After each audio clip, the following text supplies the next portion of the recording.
This is AC Starlord, aka Awesome. Welcome back to my channel. And you see behind me, it's a retro looking light cycle fight. And I'm wearing a Tron shirt. Well, this is for Tron Ares. There's one scene in the movie that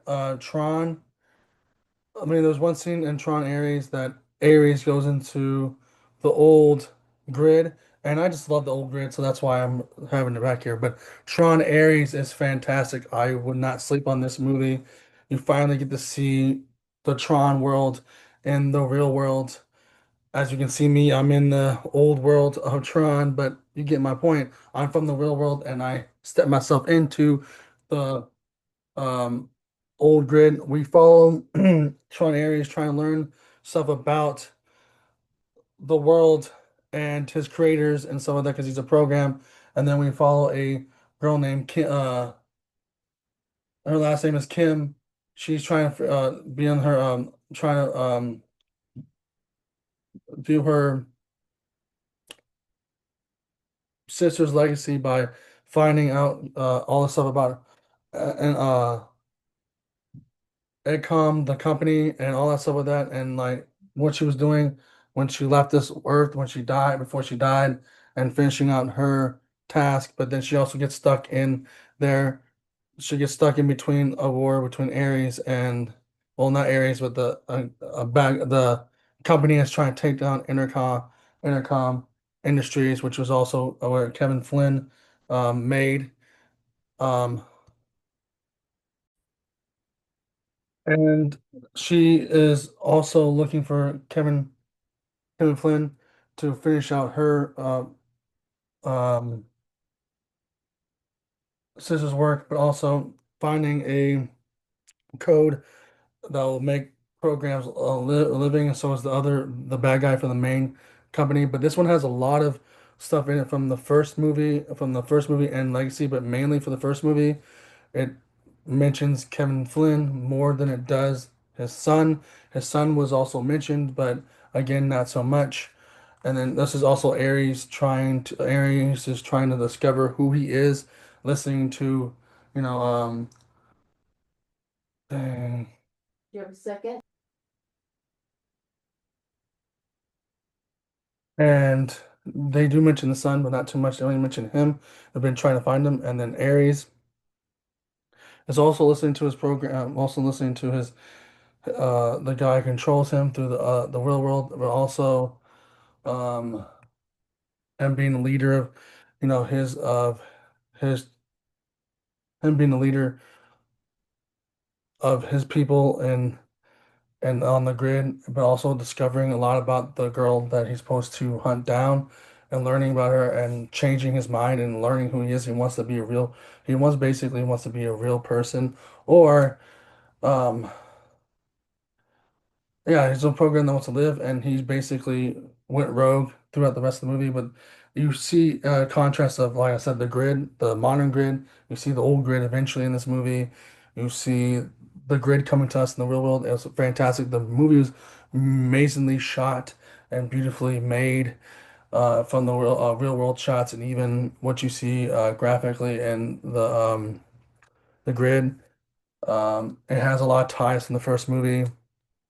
When he goes into the old grid, that's where we see Jeff Bridges and his old robe and some of that, not like the black robe that you see him in Legacy. That's what he should have been in. And it was fun and nostalgia to have this world back, have this like old grid and the old light cycle, like classic cycle. Um, it's funny how the bad guys in the classic one have blue light cycle, and the good guys had a yellow one, and then they had an orange. Apparently, it turns from orange to blue, but they didn't have the graphics back then. But it's cool that they moderned on. They did 2005. They did 80s graphics in there when they went to that scene because he was also black and white. But his suit wasn't. His suit's already black, but his face was black and white. Jared Leto was good in this. Jeff Bridges was back. Obviously, he was very good in this. Um, so.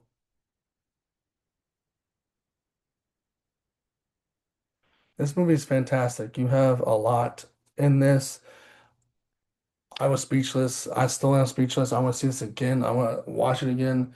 There's a lot of references from the first movie. If you're a fan of the first movie, if you are a fan of the first movie, and you also like Tron Legacy, there's a lot of stuff in here from Tron Legacy. It's pretty much kind of like a sequel. Ares is different than what you expected him to be. Um, it is trying to point of view of the bad guys, but then again, the bad guys also relate to the bad guy in the very first movie. And at the very end, you see there's an end credit scene, but at the very end, you do see him um, grab a disc that's familiar to OG fans of this movie. I was like, what? And then like that's where the credit scene ends. But this movie has a lot of elements from those two movies, but mainly the first one. I highly stress not saying the first one. Um, this movie is just for me, I loved it. I mean, I put Tron 1 and Tron 2 up. I mean, I put Tron and Tron Ares because Tron Ares did something that Tron Legacy didn't do. Yes, they did reference like there's another program named Clue, and his dad made Kevin Flynn did make Clue when Clue turned evil, then turned Tron into one of his lackeys. But what this one did, it was actually bring nostalgia, like from what I'm having the background back here in that world. He goes into the old grid and he goes into, and then they use the old, like two times in the movie, they used the old computers that like you used in the 80s. And then later on in the uh, income office, they have old computers in their old arcades. You also see the Flynn's arcade again. And one scene, they did things to make you have nostalgia for the first film because they know this is a lot. They didn't say this is going to be the last movie. Obviously, they're trying to make another movie, but this is the third film in the franchise. So it's like they're giving you fan service, and it's great to give us fan service. I mean, this shirt, I had this shirt for a very long time. You can't find this shirt anywhere. It's retro. Um, I love this film. The reason I lost the words because it's just beautiful. It's beautifully made. It's also again beautiful made. I go back to that. It's beautiful made in both sides. Like, and plus I also saw it on in 3D in IMAX. First time seeing something in IMAX 3D. It was just fantastic to see it in a 3D IMAX form. I know most people will probably go see Dolby or Prime, but if you can, go to your AMC, go to your Regal or whatever. They have IMAX 3D. Go see it in IMAX 3D. You won't be you might be saying, oh, if you are a fan, like, oh, this one's not the strongest one of the franchise, but you'll be saying, oh, that's beautifully made. For me, Tron is Tron. I love Tron for what it is, even if it's bad or not, even if it's good or bad. The first one was very good. It's a classic. You should check that out before you check this one out, because if you don't know the references in here, you also check out Legacy, because there's also gonna be some references in from Legacy, but it's mainly the first movie, mainly. And if you haven't seen the first movie, you might have to rewatch that movie or see that movie first before you come here. That movie is great. This movie is great. I loved it. Jared Leto was great. I know some people don't like Jared Leto from like what's Morbius and all that stuff like that. So it's all good fun. Um, Morbius might not have been Jared Leto's movie, but this is definitely his movie. You can tell that he put passion into this. He even said stated that he saw the old movie back when he was a kid, and you can see that he watched this movie completely. I mean, first Tron over and over again. Might have seen Legacy, but you can tell that he watched the first Tron for sure. And this is like a passion project. Jeff Bridges, you can't do this movie without Jeff Bridges. It doesn't matter how old he is. He's always going to come back to Tron because Tron is his movie. Just like if they did a Big Lebowski, like they did that Big Lebowski commercial during Super Bowl, he went back to playing Big Lebowski. I still would love to see a Big Lebowski as well. So like you're gonna have the man, the dude. You're gonna have the dude in here. You're gonna have Kevin Flynn, the man in here, to be like a cool video gamer, but also be the hippie video gamer. Like, man, like that's what life's about, man. And like when Ares becomes good and he gets to talking to Kevin Flynn, it's like a completely different change. He's like, that's what life's about, man. Like you do what you do, you don't do what other people want you to. Like you're a program that wants to live, let's make you live. And it's just takes this movie for it takes this Tron franchise to another level. It's just Tron is always going to be uh real world versus digital world also, or real world bleeding to the real digital world bleeding into the real world, which they did do in this movie. And also like the very end, Jared Leto is also looking for the girl that girl that left with Kevin Flynn's son in Legacy, because he wants to find someone else that's been in the real world for a while now, that was in the Tron world. And I know I might be giving out some spoilers, but that's okay. This movie just came out, but the reason why I'm saying this is because I want people to go see this. Go see this movie. I don't tell. I mean, these little things I'm telling you, you don't have no, you don't know when these happen, and you don't know when this happens in the movie, but it happens in the movie.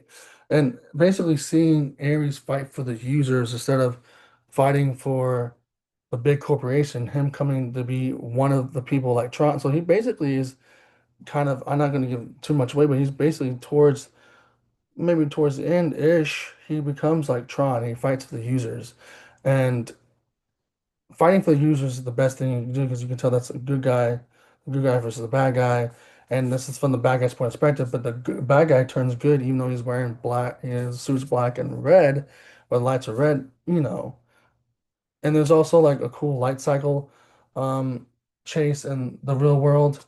And then, not too much in the grid. They also fight they fight people in white when they're trying to get files of that girl in the grid. So there's some fighting in the grid, but there's not too much of the grid, but there is a lot of the grid in there, but not too much. There's also this old grid that's behind me, just a little bit. And there, the technology that they made from the 80s represents the 2005. It's kind of cool, kind of cool. And when they went through the old computer, the laser, the very first late when I saw the laser that that Kevin Flynn got sucked into Tron in the very first movie, I got excited. I got excited. I even got excited just seeing like the old arcades and stuff like that. I got excited seeing Jeff Bridges back in a robe with the triangle and the triangle inside. That's just what his character is.